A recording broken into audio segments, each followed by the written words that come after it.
On the phone real quick, if that's okay. If you want, I guess. We'll call the meeting to order Yeah. at, oh, goodness, 16:30.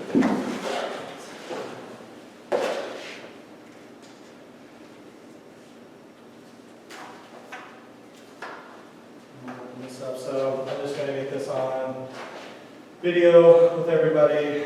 The commissioners are here.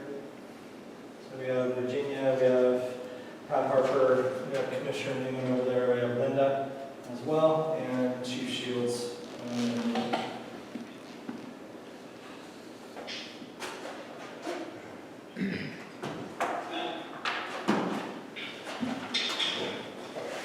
Okay. Are we ready to go? Oh, disconnect and yeah, you're ready to go. All right, so, do you want to ask for public comment over the Zoom, or as we go through, they can ask questions, I guess? Sure, Pat, do you have any public comments?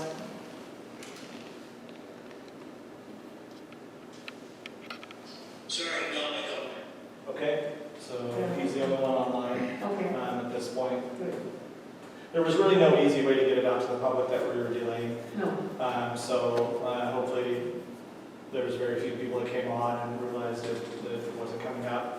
But I apologize to those individuals who might have tried to get into this meeting today in regards to the timing of the meeting.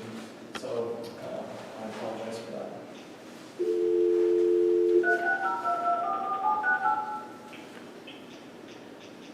so, before we get Pat, or you want to get Pat on? Okay. No, that's okay, go ahead. I was just going to say, we can do the approval of the past minutes. Are there any corrections or concerns? Oh, Patty, just hang on. I move that the minutes be approved. Taken care of. I second Can you hear me okay? Now we're ready for her. Yeah, we can hear you. We just approved last meeting's minutes, so go ahead, Commissioner. So Patty, we're ready for your report, please. Okay, great. Today we have June warrants that total $16,449.04. The total for payroll is $17,712.83, and this includes Chief Carlson's salary of $5,278.50, and Chief Shields' pay of $3,083.33.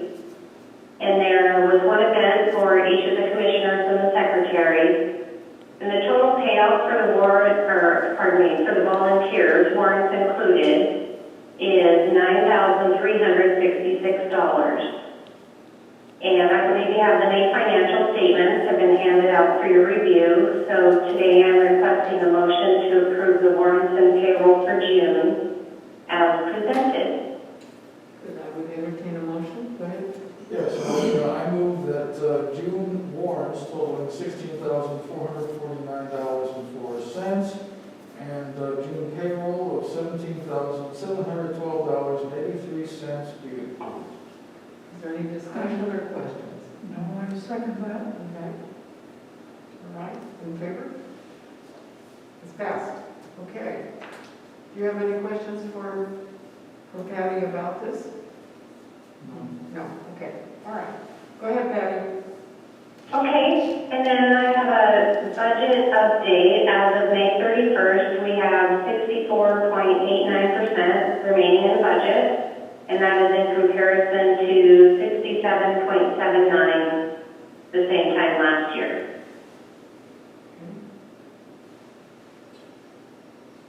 Any questions? So if you guys speak up, Pat's having a hard time hearing everybody, he can send me a message. I know we have masks on, well, obviously I don't, but everybody else does, so they're a little muffled, Pat, just so you know, and I can repeat things that they're saying if that will help.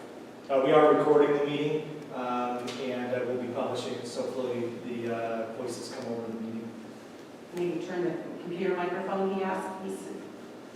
He's just muting himself. No, I know, but see his comment, his next one? Okay, got it.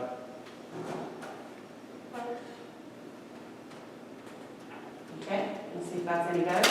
Good. Didn't sound good. No? So just really speak up if, so basically yell through your mask. Okay. All right, so shall we proceed? Go ahead, Patty, with the next part. And I believe that concludes everything that I had, Commissioner. Okay, I didn't know if you had something else or not. Thank you so much. Sure. You have questions for Patty at all? Anybody? No. No, okay. Commissioner, are you ready for your, oh, you have correspondence, I'm sorry. Any correspondence? Yeah, correspondence has just been emails, and those emails have been a lot of compliments with what we're doing in the community. Tons of people that want to be tested, those types of things, but nothing of true significance for the commissioners. Okay, all right. So are you going to do your report now?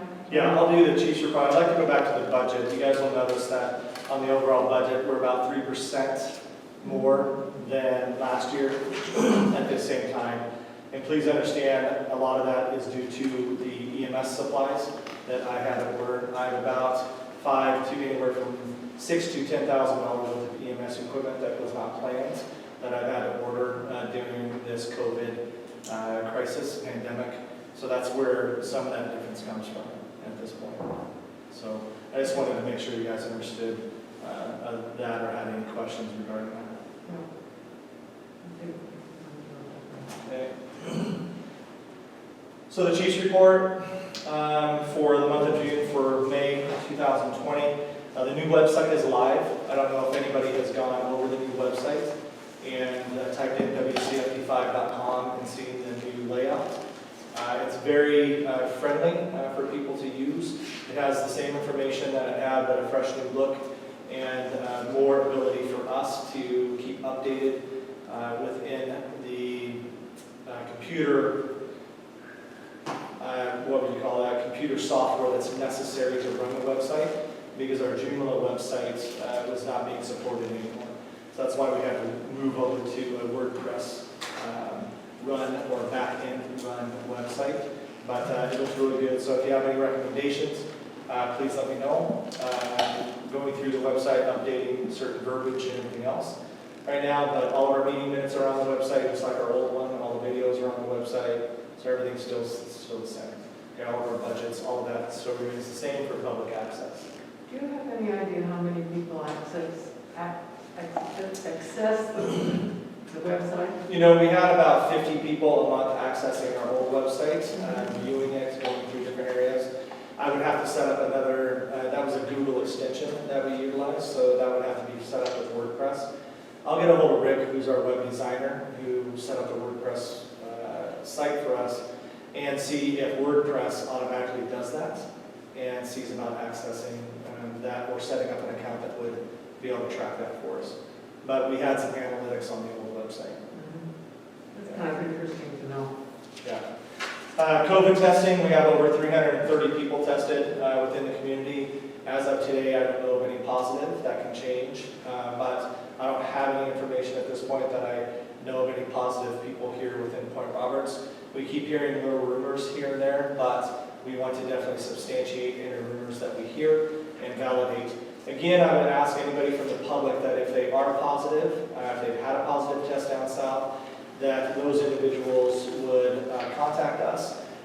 They can have pure privacy within this agency, but I want to make sure that they have what they need for necessities, and if necessary, we'll build a platform that they can have confidence in, that will support them in their isolation at home during the needed time for their COVID, so they're not exposing other people to COVID. What I don't want to have happen is someone run out of a supply necessity at home and then end up going, well, I don't have anybody to reach out to, nobody's answering their phone, and they get in their car and they go to the grocery store or they go to one of the fuel stations, the cafe, and they end up exposing a bunch of people unnecessarily. So please, if you know somebody or if the individuals who are positive, if we have any of those people within our community, if they would reach out to us, me directly.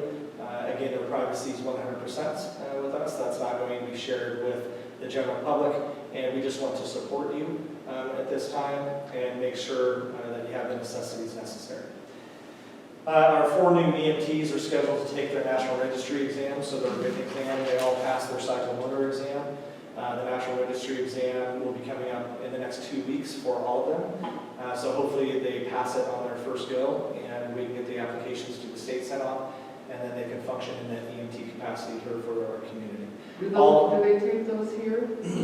Do they what? Do they take the exams? No, the problem has been is that it's in Surrey or at Western, and the exam centers have been closed because of COVID, the Sylvan Learning Centers, or there's another center that they can take the test at, and they're just now starting to open up again. So that's why it's taken a little bit longer. They delayed them 2 months, taking their exam. So hopefully they've stayed in the books. They do well enough that they can pass the national registry, and we can get them certified in the state of Washington. They will all go underneath a year-long contract with the district to protect the taxpayers' funds. I've had that in place basically since I took over in 2012 when I became fire chief here, that anybody that we pay for or that comes underneath to get reimbursed for any courses, they have to give a certain amount of time. And I'll review that real quick. EMTs have to give a year back. Once they get certified by the state of Washington, they have to give a year back because it's $1,500 of taxpayer funds to the community to repay that. If they leave within 7 months, then they owe still 5 months back to the taxpayers, and that's on a pro rata basis. Advanced EMTs are a year and a half. Their training is $2,500 per person, and then if I send anybody to fire school, that's $4,000, and that contract with the community is 2 years. So pay back to the community. So I think the contracts are pretty good. We've never had anybody walk on their contract. Everybody's followed through. It's been pulling teeth on a couple people, but everybody's followed through on paying back the taxpayers to allow them to do that. I have no reports to give on any of our apparatus. We've moved to PS Tracks, which is an online daily apparatus check application or platform for us. So we're moving away from paper, and we're doing all of our rig checks on the computer. We're still working through some bugs on that and providing a shorter report or an apparatus check for them to do on weeknights, and then have the big ones on the weekends when they have more firefighters here. So that's what we're doing with PS Tracks. Still have 42 members, 5 paramedics, 8 EMTs, of which 5 are advanced, 3 ambassadors, and 34 firefighters. Volunteer hours for the month of May, 2,996. If all volunteers were getting paid, payroll would have been about 1,254. I worked 201 hours in the month of May. Chief Shields worked 115 with combined hours of 316 hours. We had a total of 23 calls in the month of May. EMS calls, we had 10. We had 3 transports to St. Joseph's, 4 airlift transports, and 3 people decided not to go to the hospital, so they were non-transports. We had 3 community paramedic visits. We had 1 agency assist and 4 public service. We had 5 fire classifications, 1 illegal burn outside. We had 2 false alarms, 1 water problem, and 1 power line issue. That concludes my chief's reports, and I'm fine with taking questions. Any questions of the chief? No questions. No. I would like to really, at this point, thank you for all of the organization that you've gone through, having us get the proper testing and reassuring the community. And every day I have somebody who says how much they appreciate that. So it's, you need to have kudos for it. Thank you. Thank you for that. I mean this because I always say it that nothing happens here without the volunteers coming forth and helping with all of these events. And again, thank you for the clinic for stepping in when we were at kind of an impasse with the testing. And the clinic cooperated with us, and we're in cooperation now to continue that hopefully on a weekly basis for this community. And thank you for always being here testing people over the last many weeks. Without you, none of that testing would have been able to be accomplished. And I'm not sure if everybody, Linda, have you gone through? No. So Linda hasn't gotten a nasal swab yet. I have my mask on everywhere you see me. So, but everybody else in the room has gone through. Has John had one? Yeah, he had one because of the possible 3, because of the possible contact tracing as well on that. Just checking. So yeah, I test every 2 weeks just because I work down south, so I do myself a lot more than just the average people. To let you know, we're starting back up regular practices here this Thursday night. So we'll be doing our best to social distance during that time, but we're essential workers, so it's very difficult for us to do that. We're starting that same rotation back up of being able to go station to station now down in Ferndale too. And we're hoping that brings back some camaraderie, people that haven't seen each other for a while, able to spend some time with each other. I also have to let you know that I'll be leaving tomorrow for Denver, and I will not be here this weekend for the testing. I'll do everything I can to support it from Denver, but my father's not doing well, so I need to go home and help care for my father over the next, it'll be a long weekend. I'll be back next Tuesday. Coverage has already been done, so we have paramedics or advanced EMTs covering that entire time. Chief Shields will be in charge of the district in my absence, and hoping that everything goes well with my father. He's 89, almost 90, and he's in a Parkinson's state, so it's starting to go with the confusion. And yesterday, the day before when I talked to him, he knew who I was, but he didn't know where he was. That he was at my sister's house where he's lived for many, many years, and he's got the address. So I'm hoping that it's just a spell that we're going with, but it's my chance as his son to get back and to spend some time with him. Sorry to hear it. So just want to let you know that I won't be here starting tomorrow and until next Tuesday. Do we know what day we're going to do it this weekend? I was going to ask you, and I can send out that email, so whatever day is good for you. Saturday's fine. So Saturday would be okay, and I think that'll be fine with the crew. Okay. Okay. So thank you for letting me take a little bit more time after my report there. Thank you. Okay, let's see. Unfinished business. Anything to mention there? No? How about new business? Just an executive session? Yes. Is that on the agenda? Yes. So we'll do that now. Okay. We'll adjourn the meeting at 16:47. So we'll go into recess. I guess we need to go into recess because we have to come back after the executive session. Right. So we'll go Oh, into so it's recess, I'm sorry. yeah, not adjourn, Recess but we'll go into recess. for 15 minutes? That's perfectly fine. And this is for personnel reasons, Yeah, is that we're going into executive session. right.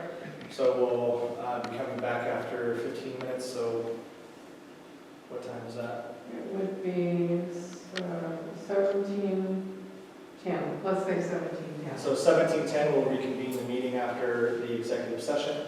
And at this point, I'm going to mute and take the video off the screen. And we can then just we'll stay here. just do the executive session here. Okay. Pat, do you have anything to say before we do that? Do you expect to take any action? Say that again, I'm sorry. You expect to take any action as a result of Yeah, possibly. okay. It's a possibility. I've got a couple, just a question about the testing, the timing, and then. Sure. That'll wait. So the testing will be on Saturday, 10 to noon. Okay, Okay? thanks. All right, we'll see you in a little bit.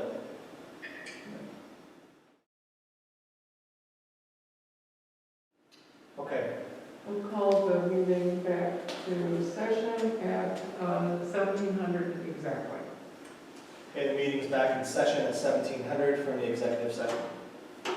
Okay, so do you want to take up the new business item first, or do you? Sure. Yeah, okay. So the new business item is for the rental fees that go here for outside agencies or entities to book this training room. And I've left, right now it's $25 all the way down. So nonprofits are $25, other community groups are $25, and private businesses were $25. Thinking about that, I think private entities, for-profit entities, I would like to raise that to $75 a day. So I want to keep the nonprofit at 25, other community groups that are modified groups within the community at 25. And then anybody that comes in for a private party organization, a for-profit organization that's holding a class here or whatever, that wants to use it for for-profit purposes, I think $75 a day is more, it's more beneficial to the district for one, because you're going to have larger groups most likely using it at that time. And then if there's any gatherings, like family gatherings, anything like that, that it would help us overcome the cost of having to clean or anything after. So we have to charge. We can't gift space to any group, even a nonprofit, and that's through like WAC or RCW, but that came through our guidance of our legal counsel. So if you approve, I'll keep the 25-25, but raise a private entity organization, for-profit organization, private party person, that it would be $75. Because we do have HOAs use it, and they pay the $25 to host their meetings here as HOAs, but I'm keeping that at 25. So that's a community group, right? Yeah. So I'd like to get your opinion on that. Any discussion, questions? No? Could we have a motion? Sure. I don't, do I hear any dissent or any questioning of that? I have no dissent. Okay, then, yes, I move that the rental fee for this facility be changed for-profit organizations only from $25 to $75 a day, and that the rental fees will remain $25 for nonprofit and community groups. To be effective? Well, it'll be effective today. Okay, Because today. I would change that, or in the next few days I could change that Okay. price structure. Now, for-profit groups, now what if somebody wants to come in and they're not a for-profit group, but they're a community member who wants to host a birthday party here? Is that, you want that kept as a $25 fee to rent the room?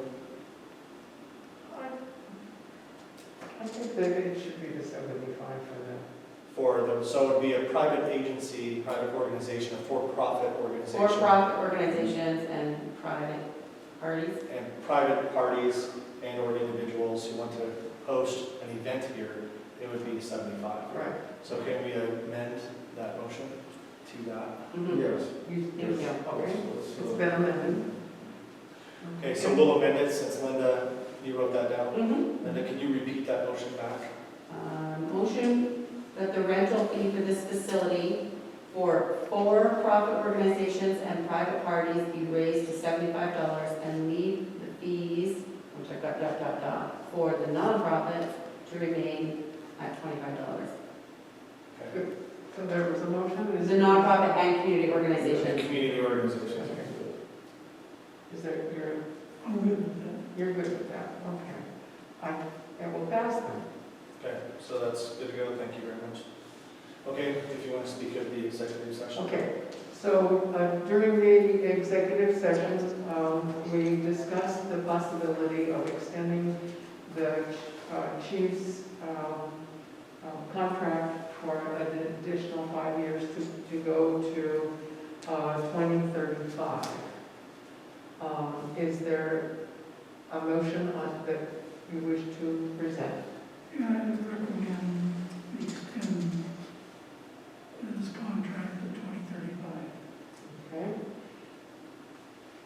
I second. it's passed.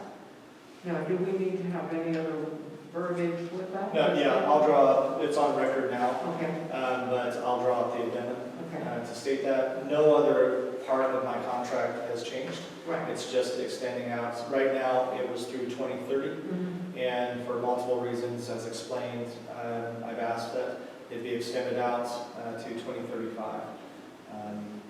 So I appreciate that you have that confidence in me. And again, if I ever become mentally or physically unable to do my job, obviously I would resign my position and hopefully have a successor that would succeed me, that would be more successful for this community at that time. So Appreciate that. that's my hope, but thank you so much for having that confidence in me. And I'll let my wife know. So Is there any other unfinished business or new business to bring up? Just the matter that you haven't yet talked about from executive session, the employee. Just personal issue. It's just the personnel. So that's all you're gonna say about that? is Yes. personnel? No, we're not gonna. I didn't hear that you said that already, so I just wanted to record it that you had. Sure. There was no action to take. No action, just. You informed us, and we now understand what's going on. Mhm. If there's no other business, can we ask for an adjournment? I move with the meeting adjourned. I second it. Meeting is adjourned at 17, let's say 17:08.